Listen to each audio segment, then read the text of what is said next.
The most influential people I've worked with in 20 years of medicine did not become leaders when they received a title. They received the title because everyone around them already recognized them as leaders. The title was not the beginning of their leadership. It was the institution catching up to what was already obvious to everyone in the room. A resident I worked with early in my career ran the imaging reading room with more authority than most department chairs I've met. No administrative appointment, no corner office, no seat at the leadership table. But when she spoke during a case discussion, everyone listened. When she disagreed with a decision, physicians with decades more training reconsidered. When a new protocol was needed, she was the one who designed it, championed it through approval, and ensured it was adopted. Not because it was her job, because she decided it mattered. She led through three things. And only three things: initiative,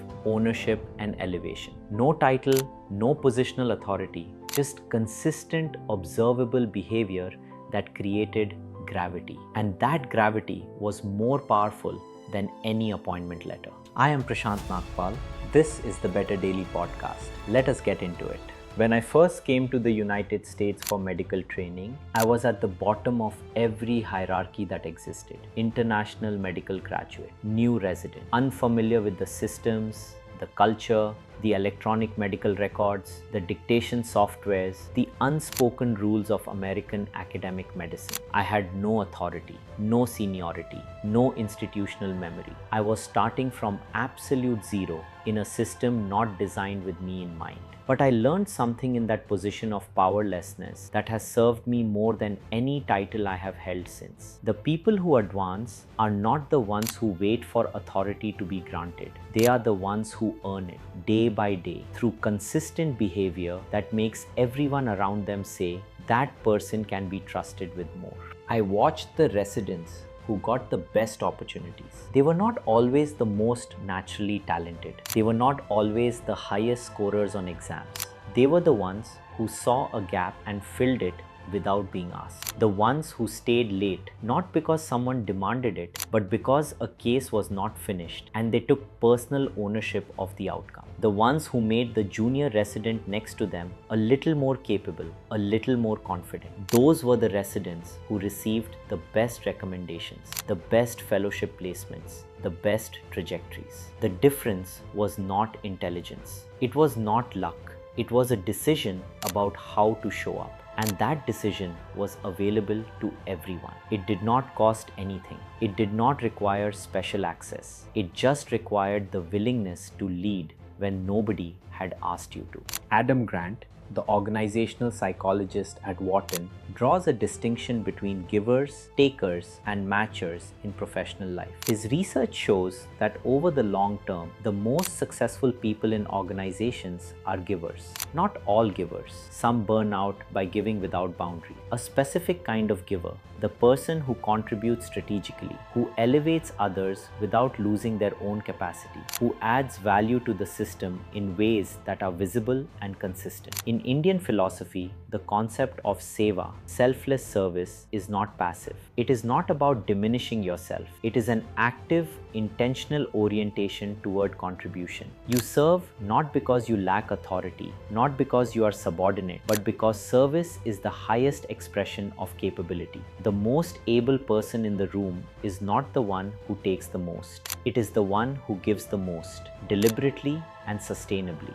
Authority without title rests on three behaviors. I have seen these create leaders in hospitals, in academic departments, in businesses, and in families. They work in every context. Initiative. See the gap and fill it without being asked. In every organization, there are problems that sit in nobody's job description. Spaces between roles. The broken process everyone complains about, but nobody fixes. The new team member who is struggling and nobody is mentoring. The meeting everyone dreads because it is poorly structured, but nobody has offered to restructure it. The person who steps into those gaps consistently becomes indispensable, not because they are doing extra work, because they are solving problems nobody else is willing to address. Ownership. Caring about the result, not just the task. There is a meaningful difference between completing an assignment and owning an outcome. Completing an assignment means you did what was asked to the standard specified within the timeline given. That is competence. Owning an outcome means you do what is needed, whether explicitly asked or not, to the standard the situation demands, adjusting course as circumstances change. That is leadership. Ownership means you do not say, "That is not my job."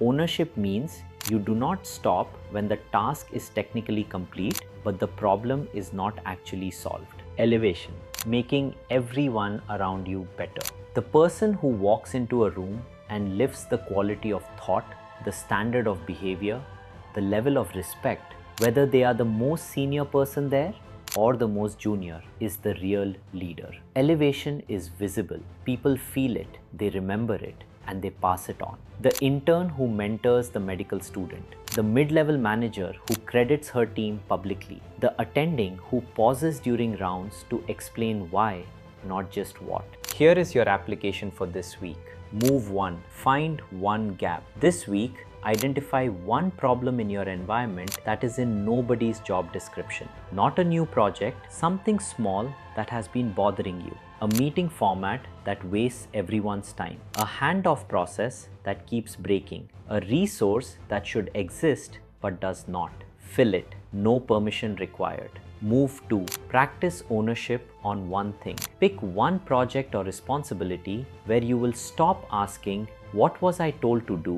and start asking, "What needs to happen for this to actually succeed?" Act on the second question. Communicate clearly up the chain as you do. That is leadership in motion. Move 3. Elevate one person.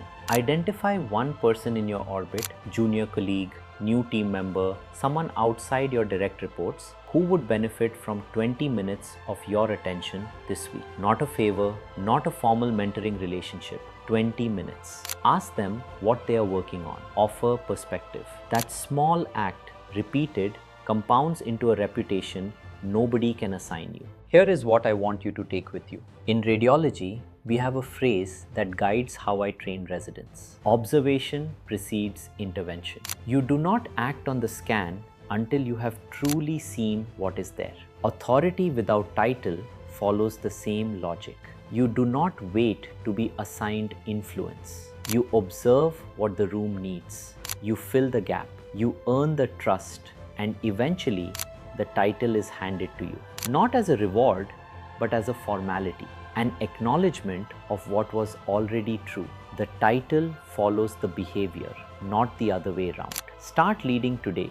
The institution will catch up. I am Prashant Nagpal. This is the Better Daily Podcast. Small shifts, big life. I will see you in the next one.